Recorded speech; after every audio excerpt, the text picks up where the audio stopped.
Hey folks, we got a pretty cool episode for you tonight. We've got an artist, photographer, podcast host, and member of the Tracks and Tackle Collaborative, Dennon Yorks, joining us tonight.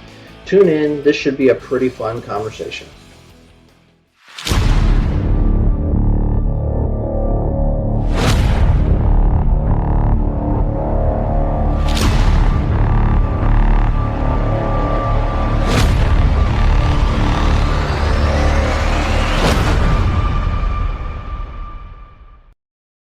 Hey, hunting family, welcome back to Tracks and Tackle. This is a podcast where we deep dive into everything outdoors. I am Ron Menser with Menser Outdoors, and I got with me my beloved co-host, Chris Bookman from 3B Outdoors. And tonight we're kicking it, man. Chris, how you doing? I'm good, buddy. Enjoying summer heat wave we got going on right now. Got a little tropical shirt on for you tonight. Mix it up a little bit. Love it, man. I dig it. I can do the Hawaiian shirts. Yeah, I'm one of the Boogaloo Boys. Remember that group that came out for a little while? That's a roundtable. That's a roundtable podcast talk. Yeah. So, hey, we got a cool guest tonight. We're bringing on one of our brothers from the Tracks and Tackle Collaborative. He's an artist. He's a podcast host. He's a photographer. He's a man of many talents. He's Mr. Dennon Yorks. We'll bring Dennon on. How you doing, Dennon? I'm good. Thanks for having me, guys. Yeah, what's up, buddy? He's also my dude. What's up, dude? What's up, buddy? What's up? What's up? That's how I used to greet him like that every day. What's up, dude? What's up, dude? If I never got a dude, I knew it was a bad day. Yeah, yep. So you guys go back. Chris introduced Dennon to the show, and Dennon, you got a podcast, Tales from the Loft. Mm-hmm. And you're part of the collaborative, man, effort that we got here going, our network. I'm trying. First episode I had Chris on, it recorded him beautifully. I mean, his audio is just perfect, everything you want. My audio is absolute garbage. Yeah. So. There's an Easter egg in there. There's a traveling salesman that comes up to us on a Segway, and because we recorded it outside around my fire pit. And just the guy comes rolling up, and you get our interaction. Let's say it that way. We get your interaction. I genuinely thought this was like a friend of yours, and then it went south, and you were like, "Get off my lawn!" I was like, "Oh God, oh no." Chris is friendly with everybody. This guy comes up, and you just naturally think he's just somebody in the neighborhood that Chris is friends with. Yeah. That's how it goes. So, good time though. We had a good time on that episode. Awesome, man. Well, yeah, no, cool. Tales of the Loft is, Dennon, you can explain it, I guess, a little bit, but it's kind of your, you processing out loud and talking about stuff that you find interesting, and it's from your loft. It is my loft apartment. I just kind of always wanted to do podcasting. I had it out as an avid listener. I was like, anyone can start this, so I paid an ungodly amount of money for the equipment that just sits around half the time, but right. Yeah, my idea was to just have people on and talk. There's a comedian called Ari Shafir who, when he first got into podcasting, he'd mainly have his like comedian buddies on, but then through life and travels that took him, he was like, I just want to have people or topics I don't know about come on and just talk to me. So he had a whole gambit of just random people. If he was visiting somewhere and he bumped into someone at a coffee shop, he was like, come tell me about where I am, tell me about life experiences, anything and everything. And like, they're still archived because he's doing a different podcast now. But like every now and then I'll just still roam through his archive of stuff just for interesting people and different things. So that's kind of where I took it. I was like, I just want to have anyone and everyone tell me something, teach me something. Yeah. So. Yeah, I know the first time that we met, we started talking about, different things, and we identify like there are certain areas where, we had common interests. And once we found that common ground, conversation really takes off. And I truly believe that you can learn something from everybody that you encounter. Mm-hmm. And you can probably teach everybody something too, because we all carry something. And so that's an awesome concept.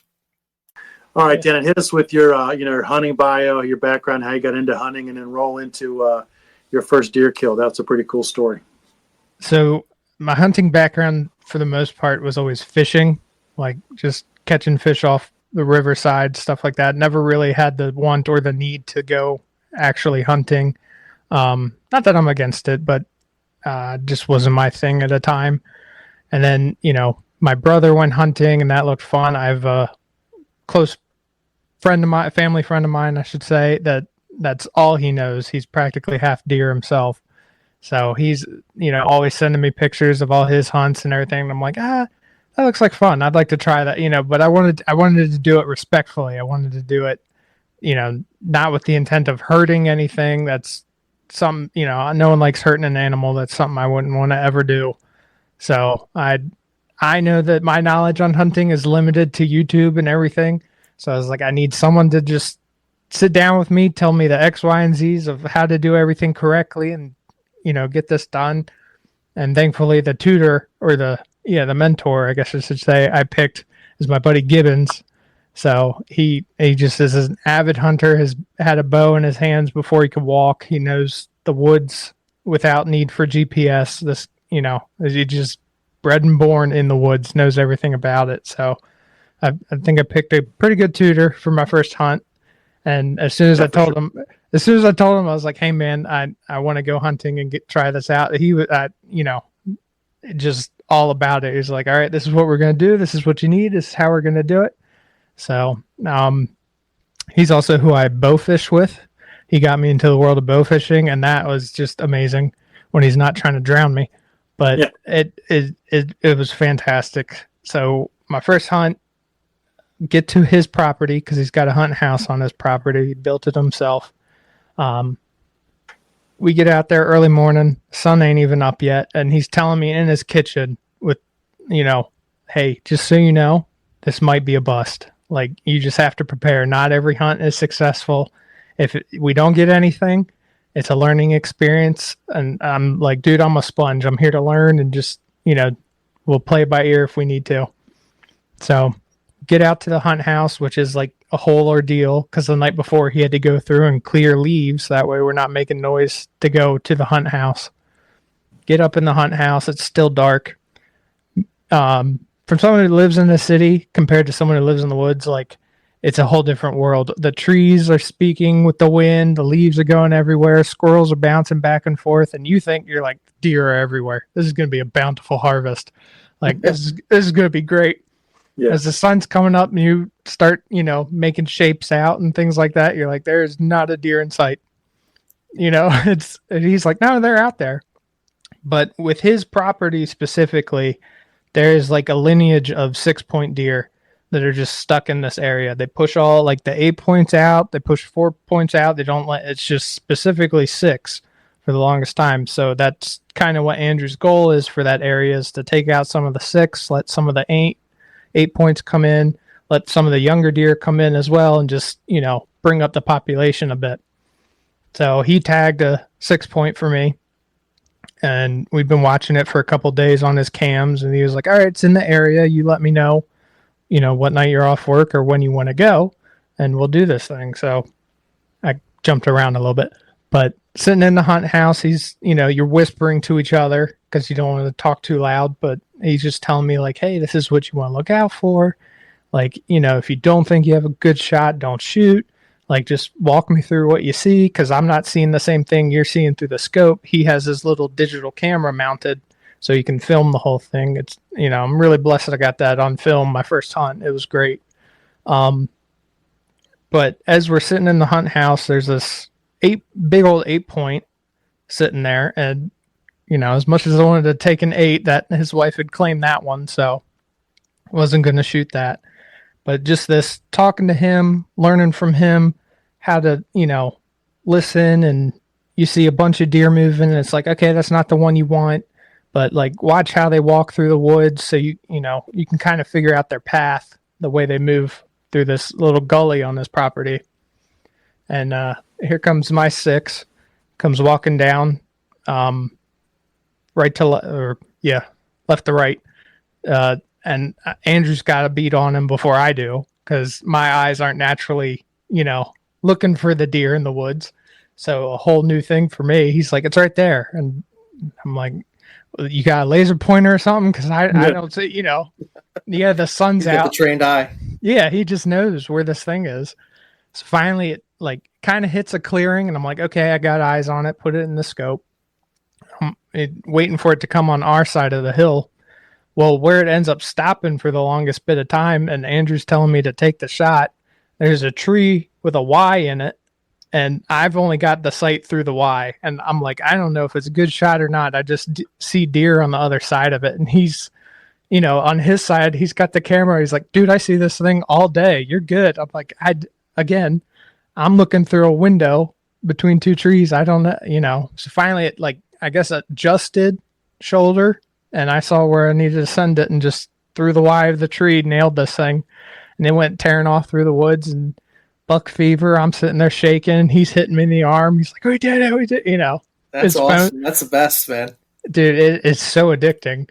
And then came the go down. We waited a good bit for it to settle because there were still other deer in the area. Went down the ravine up the other side of his neighbor's property to go collect it. And as we're walking up, is just this said a prayer before the hunt. Said a bunch of prayers during sitting there waiting for the sun to come up. I just want a good shot, Lord. Don't let me hurt this thing. Don't let us lose it. So as we're walking up, and Andrew's like, yeah, man, you did it. You great shot. He was more excited than I was. I was just a nervous ball of energy, but it just this glorious sunlight, sun rays coming through the trees, almost just pointed right where it was. And I can send you some of the pictures. I don't think I did that the last time we had talked, the pictures of it I have for my first hunt. But we can send those pictures. We'll throw them up. It's just for a first deer, it was that's the one you pray for. Yeah. I'm so blessed. I'm so grateful. Bro, let me tell you, I don't know what the actual percentages are, but it's probably 90% of people that go out and hunt don't have that type of success on their first hunt, let alone the first season of hunting.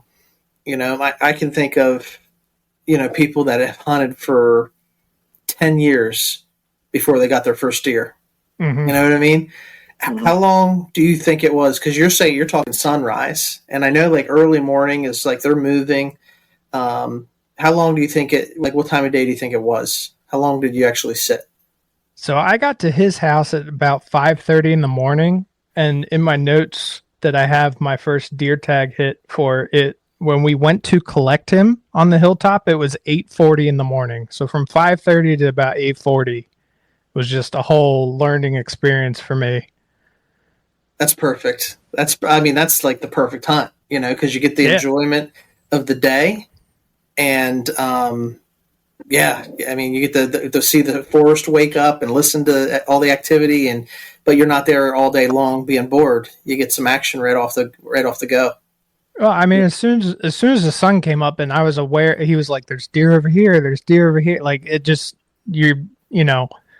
adrenaline's pumping the whole time. It's him telling me his experiences with deer and his shooting his property and stuff. He's like, this is what you want for a first hunt. This is a great experience for you. And he was like, I'm so happy I got to be there with you for your first one. Yeah. This speaks volumes. The type of person that is, that speaks my language too, because someone to reach out and have everything set up, not that it's lazy or given to you because you put the work in, but someone did that for you, right? That's a friend. That's that's the dude out there that's really, caring about your success and trying to get you in it. And you killed a really pretty buck for your first one. Mm-hmm. And, I'm not one that ages or judges things anyways, especially on the first day of rifle season. We go out, we call it the Taco Express. We're filling trucks, we can be a little picky after that. But it's a beautiful buck, and to have it captured on film. And I said this on another podcast that you and I were on about it, but it was professionally filmed. It wasn't just a dude with a shaky cell phone or grainy pictures, right? It was really, really pro done. So yeah, he did really good. He does that for a lot of his solo hunts too. I'm just blown away with the amount of detail he gets. Yeah, I've seen that, and I've seen the ones with his wife, taking his wife out, or his kids. It's really, really cool. So his wife's got one of the cooler ones. She was, she's going to hit me because I don't remember, but she was a couple weeks before her due date and got a deer. Oh, really? Yeah. She That's goes out hunting pregnant. I mean, granted, she doesn't go get it. Andrew goes and gets it, but still, it's like, hey, that's cool. Yeah, I was talking with him. I saw him at the local rural king recently. Yeah. He's getting into waterfowl hunting, and just wherever he's at, it's just this honey hole for trophy black ducks. We're like, oh, bro, like, and I guess he realizes it, but he also doesn't realize that he's got this little hot spot for these ducks, So he's a rad dude, and again, it speaks volumes of friendship and brotherhood to get you out there and do that for you, dude. Yeah, and that's what I told him going into it. I was like, I want to get it. I want to cut it myself, harvest it myself. Like, I want to do the whole. I want the full thing. I don't want to just like, okay, I shot it. You do the, it was like, show me how to do every bit of it. Yeah. So you talk to me about, because we had talked about this before. Talk to me about the approach on the animal, and what your experience was when because you shoot the deer, it runs off. You got that adrenaline rush. Like I'm telling you, like guys that hunt all the time know exactly what you're talking about, right? And you let it go and expire, and then you guys get down and you go down and you go to retrieve it. What was the experience like? And paint the picture for us when you walk up on this and you finally see the animal and you retrieve it. Just like overwhelmed. In a way, like I said, I had prayed before the hunt, I prayed during the hunt, and this I think was just like the Lord looking out for me, just being like, hey, you did good. Here's one of my creatures that, it's his time. And even with some of the meat we had harvested, I'd given to family and friends and stuff like that. And it was like, this is, I may be killing an animal, and that's always sad, but the result of that is it's going to be blessed, and it's going to bless these families, it's going to bless these friends. Andrew blessed me with the knowledge of the hunt. But again, just walking up on the deer and almost Bob Ross, like just a painting, the sun rays coming through the trees, like you're in nature, which, talk to different people. I believe that truly is the Lord's domain, is just nature and everything of the world. But he almost just like he was like, here you go, my child. Here's this. You did well. You did good. You put a good, clean shot on it. Didn't suffer. Because from the initial shoot to it running up the hill, once it reached the crest of that hill, it pretty much just laid down. And Andrew was like, it's going to go quick, but we're going to wait for, the other deer to kind of skip. Because, normally you think gunshot. Yeah, gunshot, they'll run away. No, gunshot, they went and laid down. Yeah. They were like, we're chilling. So, and it's, you said you guys talked about two things that I don't care how many times you do it. It doesn't matter how many times you walk up on a deer, you still get pumped that you shot right. I mean, dude, a doe or a one horn split, whatever. I mean, you're still pumped that you did it. And, and I don't care how many times you shot a deer until you see it go down, unless you see it drop right there. You don't know. And then that goes into what we just talked about too. So, it's such a cool experience. Tell us about, tell us about the neighbor who had an opportunity on that deer prior, because, Chris just said, like, sometimes you take the shot and, the deer runs off and you don't know if you got it or not. The day before, his neighbor who runs alongside his hillside gully, I'm not sure the age, but I believe he was about 8. His son had taken a shot at that same deer the day before and was just all sorts of messed up and sad because it, they couldn't find any blood trail, nothing like that. So when Andrew and I recovered it, we were looking it over, and on the back of his neck was just a nice through and through that we were assuming is where this kid hit it. So it was nice to kind of give him some peace and be like, hey, the deer's down. It's not suffering if it was suffering, but at least that deer that has been claimed. Yeah, deer are tough, and what Chris was talking about is, you don't know until you see that deer down, until you walk up on it. And so I can imagine what was going through that young hunter brain, because it happens. But so most of the time we don't get somebody to call us the next day and say, hey, you know what? Yeah. That deer, we found it, or, we harvested that deer. I know that's Chris's favorite term, but yeah.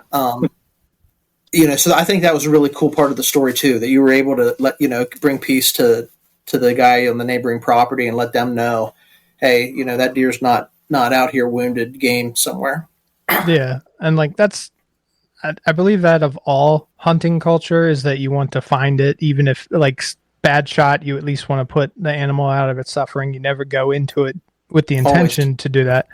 But like, just from who I know of Andrew, they've made shots on deer and then have also just been out to like 11 midnight looking for it, because either it fell somewhere and they're just like, their main priority is like, well, we at least want to make sure it's okay and recover it. That's the goal. But they're like, I mean, you want that actual, I have it or I don't, or it's okay. And you want that. Yeah, you want that closure.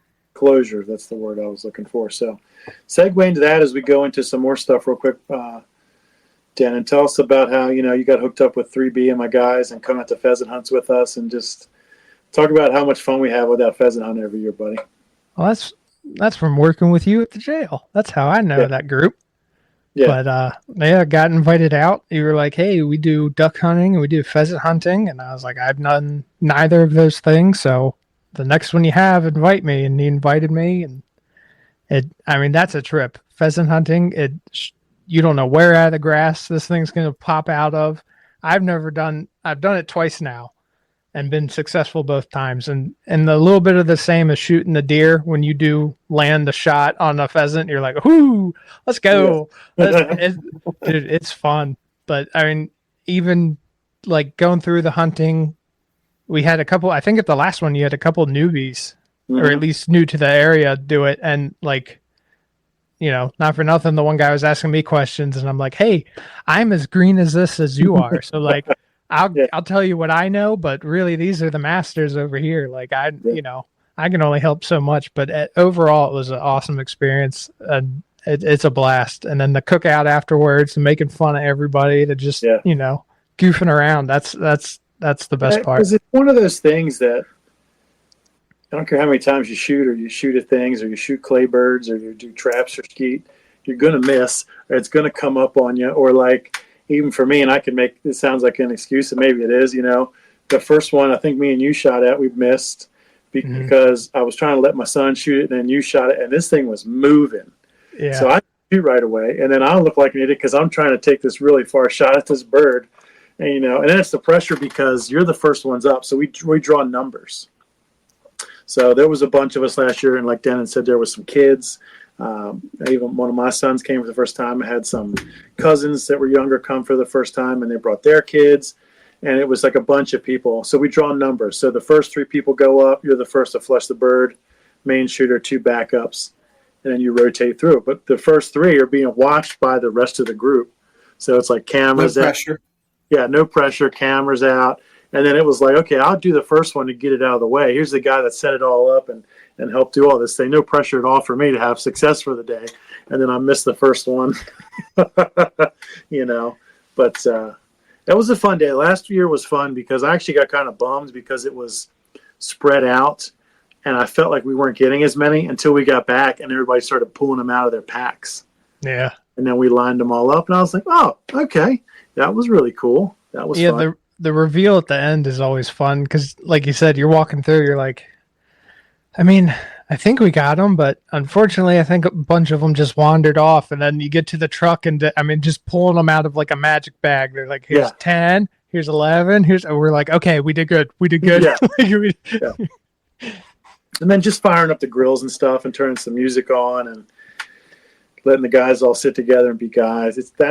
To me, that's my favorite part. Like me and my brother, Josh, that's been on here, we almost look forward to that more than the hunt sometimes. Like, okay, let's go chill. Let's get the chairs out, and hang out. So, yeah, as we grow older, we don't take the time to hang out, as much. Usually you got your small circle of friends, but, you got your family and you spend most of your time with your family. And so when you got opportunities to come together with other guys and, sit at the tailgate and, cook some meat or sit around the campfire or whatever it is. We guys really enjoy that, and I know gals do too. But, that's it. One of the things that Dennon said that I really appreciate is, you get new guys to show up and they're just asking questions. Yeah. And I think in the outdoor community, it doesn't matter whether you're hunting, you're fishing, you're hiking, whatever it is that you're about, people are willing to help others along. Yeah. Even if you only know a little bit, like you just gotta know a little bit more than the next guy. And if you're willing to share that, you're helping them along, and so I think that's pretty cool. Yeah. It's a really fun demographic, whether we're duck hunting or whether we're doing that, or even when we have gone rabbit hunting before, because, I'm older than some of the guys, but I have been doing it as long as some of these guys. So I'm asking younger guys. Yeah. And younger guys are asking Dennon, who's asking other people. It's like, it's just a circle of like, okay, I'm not sure. Ask this guy. Hey, what do you think about this? I don't know. What do you think about this? What do you think about this? Well, I think it did this. So it's this really cool Lion King kind of circle of life thing, So Dennon, do you enjoy pheasant hunting more than deer hunting now? Are you hooked? Nah, I'd definitely put deer hunting up there first. Pheasant hunting's fun, and probably bow fishing comes in at a low third. But it's like you said, you're not, especially bow fishing. Sorry, you're not always as successful right away. You kind of got to like move in water, angle, refraction of light, and all that math stuff. But what, it doesn't matter who it is on the boat. When they land a fish and they say fish on, the whole boat is like, yes, we got, and just as the night gets longer, it gets colder because you're on the water. Like that just, it amps you up more to be like, okay, where are they at now? Where's it? Every aspect, I think, of the different hunts is it's its own experience. It's its own excitement, if that makes sense. I definitely would say the deer hunt is my all-time favorite. I'm looking forward to getting back into that. Yeah. Hopefully I have time this year to figure it out. But the type of personality you have, you like to sit in the quiet. You're with your thoughts. That's your podcast, right? You like to sit and reflect. So to have that time, and my brother's the same way. My brother's, I'm not assuming you're a hyper person, but my brother's a hyper person, but he enjoys deer hunting because it makes him sit down. Mm-hmm. It makes him reflect. It makes him chill out. I'm not trying to speak for him, but he'll tell you the same thing, and there's people that are like that. Now everybody needs that. You need to have that time to watch the sun come up and see the woods come alive and get your first deer after 3 hours and then go to Chick-fil-A. Yeah. So that's it's definitely not normal to get your deer that soon. Although it does happen like that sometimes, and then 2 to catch it on video, like super cool. So you can find that at what is that? GNS Outdoors. GNS Outdoors on YouTube. We'll link to that in the episode description, and if you want to check out that video. But very cool, Dennon. Why don't you tell the audience a little bit about your tactical brand that you guys are launching? That's a new effort, right? Yeah, my buddy Pete from the sheriff's office is on SWAT, and him and I like a bunch of the online shirt gun companies, stuff like that.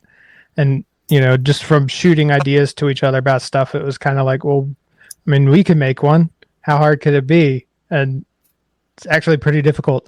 I'm a decent artist. I can get by, and I'm honing my skills every day, trying to draw a little bit more and just have, a next set of skills come up, stuff like that. But it just I'm limited when it comes to tactical stuff. I know how to shoot. I know how to dress my guns. I know how to go through all my gear and everything like that.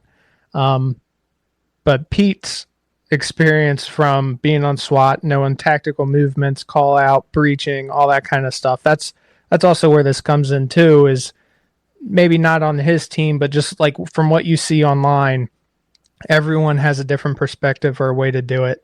And, Pete being the level of shooter that he is compared to say someone like me that just, I can shoot a target and I'm good. But Pete's experience is okay, this is how you draw from this angle. You're under pressure. Let's, put you through pressure shooting. Because not for nothing, most of the times I've ever shot or anything, it's at a station, aim, fire, and then right. That's unfortunately, if you ever were to get into shooting, that's whoever you're shooting at isn't going to be like station, aim, that's not how it goes. So him implementing through the classes that he's running through the company is like, okay, he's going to stress you. He's going to make you throw weighted bags around, get your body into a state of like adrenaline pumping. You got to remain calm, even though you got all this. It's in a way kind of like hunting. You're adrenalized because you're going to make the shot, but you want to make sure it's clean. So you got to remember your breathing and just stay calm and get a good shot. But it's also our take on the gun community. It's just it's kind of a mess at the moment with some of the companies, but that's their own puddle of mess to stick in. We're going to stick in our lane and just try and have some fun. We got some goofy stuff coming down the pipeline. So he does classes and you guys make shirts? Make shirts and stickers, and he runs classes. Awesome. He's at a level and experience where he can teach classes. And past, I believe he's done 3. They're either daytime. He even has night vision classes. We'll show you how to run through night vision stuff. So it's another place to learn. It's awesome. What's it called? Alptraumgruppe. It's a nightmare group in German. Awesome. Sweet, man. Well, listen, it's been a blast hearing your story. I'm glad that you're part of the collaborative. Excited to, we want to come one Tales of the Loft and tell some stories. And I think, we'll ultimately, we're going to have you come on the roundtable sessions too. And we're going to get into some other non-hunting stuff and go a little bit deeper. But you're welcome back anytime, Dennon. It's great to get you in front of our audience. How can people find you online?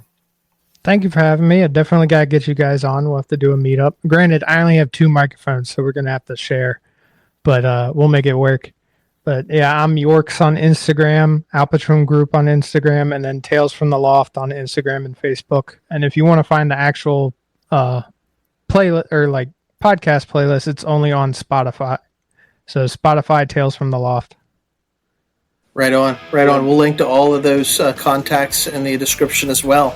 Final words, Chris? Nah, man. Love hearing your stories, man. Miss hanging out with you. And got to do it again sometime, dude. Yeah, buddy. I miss you too. All right, bro. All right, Dennon. Well, thanks for coming on, man. Glad, like I said, to introduce you to the audience, and looking forward to hearing more from you as we go down this journey together. So for everybody else, man, I appreciate you guys tuning in as always. Thank you for the support. We always want to remind you guys to get outdoors, enjoy the wild, and remain wild in all things that you do. Catch you later. See you guys. See ya.